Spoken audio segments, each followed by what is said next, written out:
నేను నా జాబ్ ఎక్స్‌పీరియన్స్‌ని ఒక సీక్వెన్స్ లాగా చేద్దామనుకుంటున్నా.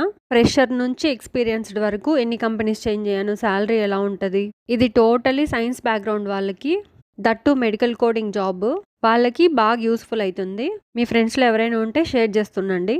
ఫస్ట్ నేను ఇంటర్‌లో బైపీసీ తీసుకోవడానికి మెయిన్ రీజన్ డాక్టర్ అయిపోదామని. డ్రీమ్స్ ఒకటే ఉంటే సరిపోదు గదా! దానికి తగ్గట్టు హార్డ్ వర్క్, టాలెంట్ గూడా ఉండాలి. దేవుడి దయ వల్ల నాకు ఆ టాలెంట్ లేదు. ఎంసెట్ రాసాను గానీ ర్యాంక్ రాలేదంతా. నాకొచ్చిన ర్యాంక్‌లో నాకు బీఫార్మసీ ఒక్కటే దారుంది. లేకపోతే డిగ్రీ జేసుకోవాలి. ఫస్ట్ నుంచి నాకు డిగ్రీ అంటే ఒక మంచి ఒపీనియన్ లేదు. అది మా ఫ్రెండ్స్ చెప్పడం వల్లో ఏమో అప్పుడు సగం సగం నాలెడ్జ్‌తో డిగ్రీ అంటే మంచి ఒపీనియనే లేదు నాకు. ఇంకా బీఫార్మ్‌కెళ్ళిపోయాను. బీఫార్మ్ గూడా అప్పుడు మా నాన్న బడ్జెట్ చాలా తక్కువ.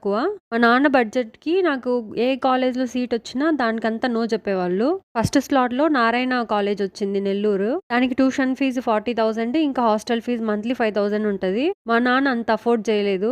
సరే అని చెప్పి సెకండ్ కౌన్సెలింగ్‌లో నాకు ఒక కాలేజ్ దొరికింది. Hostel fee yearly 15,000. షాక్ అయ్యాను నేనే 15,000 కూడా ఇస్తారా అని. అలా బీఫార్మసీలో 3 ఇయర్స్ గడిచిపోయాయి. 4 ఇయర్స్ కదా 3 ఇయర్స్ అంటుందేంటి?